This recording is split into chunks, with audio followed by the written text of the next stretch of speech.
Calaroga Shark Media.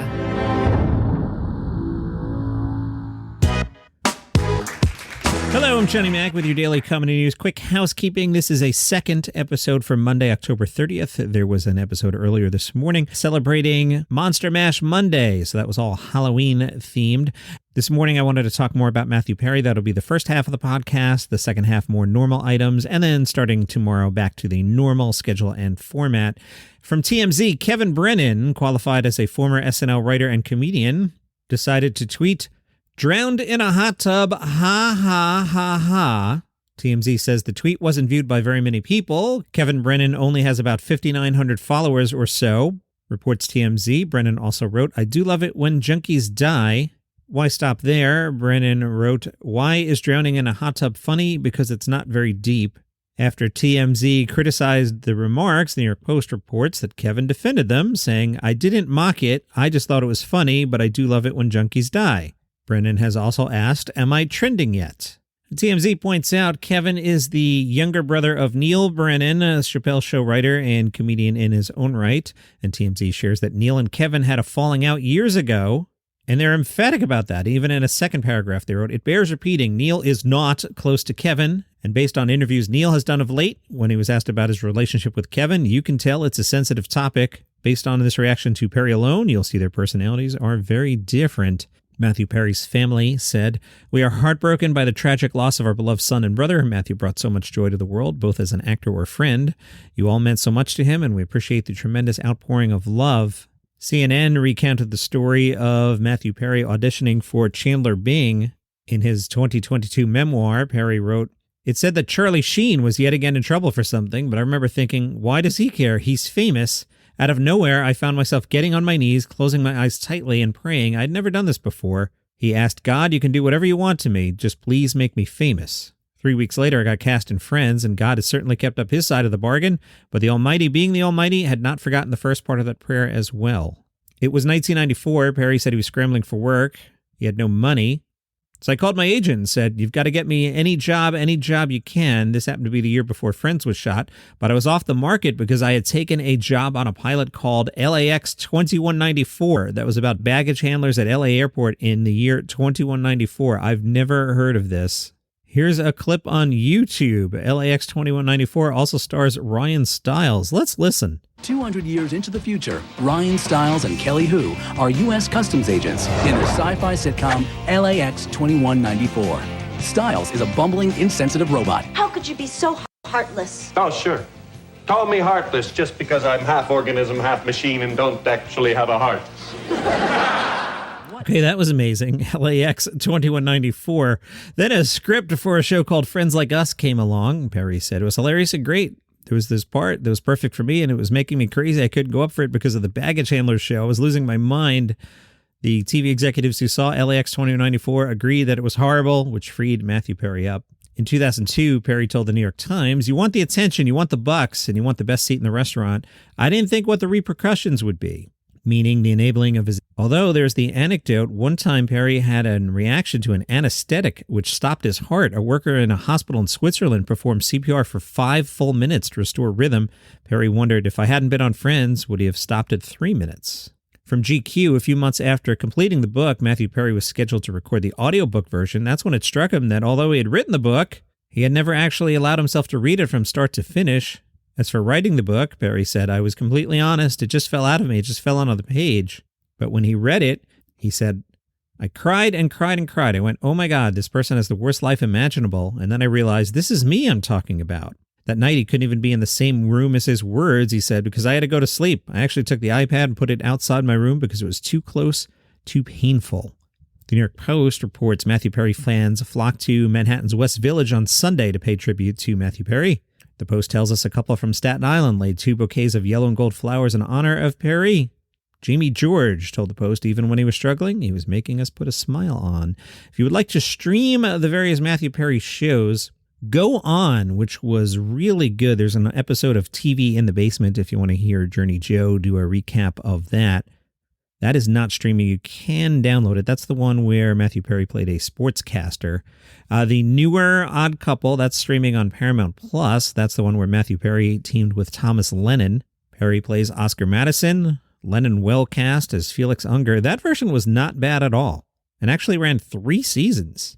And of course, Friends, that is streaming on the Max service. Max is honoring Matthew Perry with a tribute card at the start of each season of the sitcom on the streaming platforms. The card reads, "In memory of Matthew Perry, 1969 to 2023.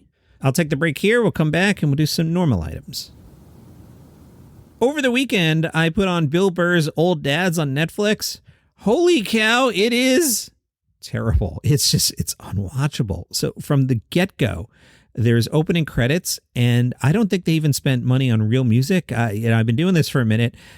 It sounded like library music. So in the industry, you'll have things that are just generic guitar riffs, things that sound like real music but aren't. And I think the opening credits, just somebody went and grabbed Guitar Rock Bed number 14 and just played it. So it's cheap off the get-go.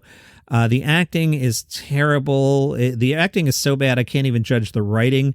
Maybe there's some good writing in there. Bill Burr, wonderfully talented. Not sure acting is his thing. Old Dad's really, really unwatchable.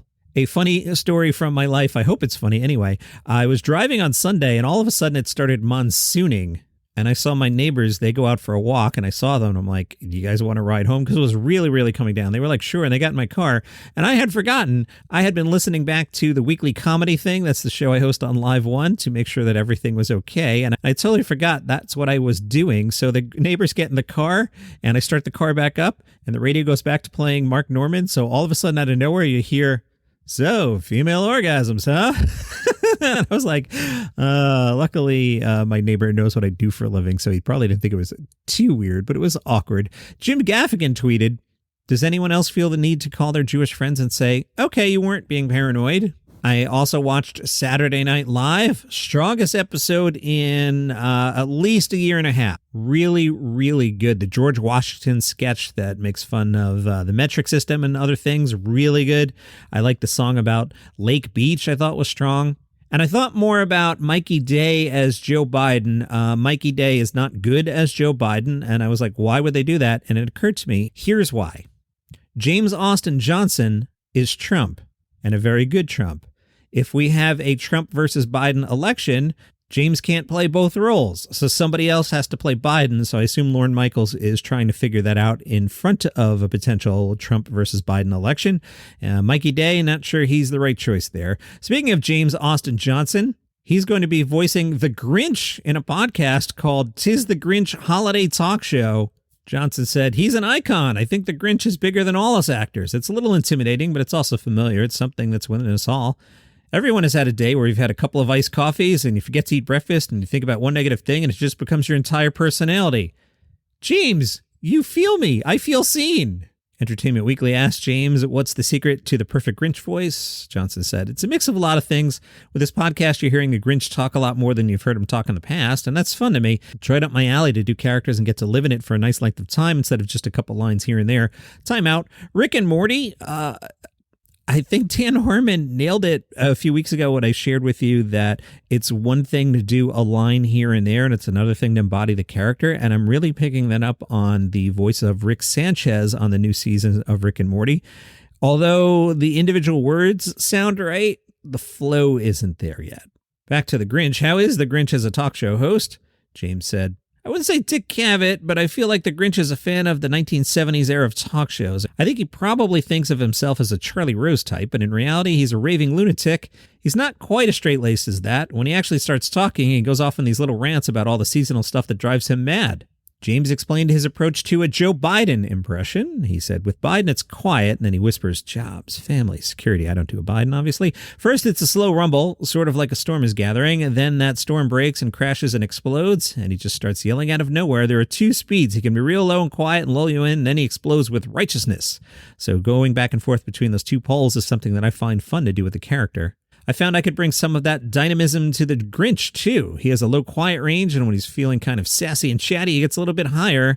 I definitely felt inspired by all the Grinches. I'm finding layers to the other Grinches and using them to Voltron myself into what I consider the ultimate Grinch. Vultures, 25 comedians you should know. Aisha Ward, what do you know now about comedy that you didn't know when you started? She said, "I love a one-liner. I used to try so hard to make my jokes longer and try to tell stories, but that's not me. I just want the meat and potatoes of it. I love to cut jokes down to the least amount of words possible so it's as quick and punchy as possible. I went to college for comedy, so I was constantly being told rules about how you should do it, like joke structure, how you should act on stage, how you should hold the mic, the volume you should speak into. And I've noticed I tend to stray away from those rules. I do pretty much everything my professors told me not to do, and it's been working out well. Worst show ever? The back of a super cold bar. Only one guy showed up as the audience. The host of the show didn't cancel. He made us do the show for one man. He did a 15-minute host set, and the guy didn't laugh once. It was surreal. I did a protest set where I told one new joke and asked the guy if he liked it. Then I said to the other comedians, we don't have to do this, right? We can just all get a drink and talk to each other like humans. Nobody was in a good mood. It was terrible. The guy stayed the whole time, though. I don't know why comedians are like that, but we'll do a set no matter how bad the vibes are. I'm no stranger to a bad show. It's all good fun. The power went out in the first show I was ever booked on. I did my set with no mic under the flashlight of an iPhone. What comedy hill will you die on? I hate Instagram stand-up reels. I posted some and probably will again, but I hate it. When I go on Instagram, I want to see what my acquaintances are eating for lunch. I want to see photo dumps. I want to see Family Guy memes. I don't want to see stand-up, and maybe that's just me. We live in the age of content now, so we have to do something to sell tickets, but I love going on a comedian's Instagram and seeing them be normal. And that is your comedy news for today. For the second time, back to a normal schedule tomorrow. Follow the show for free on Overcast, Pocket Cast, Spotify. And if you hate back catalog episodes, Apple Podcasts isn't going to share them with you anyway. So you probably didn't even know there was 4 episodes this weekend because Apple didn't share them with you. Thanks for nothing, Apple. See you tomorrow.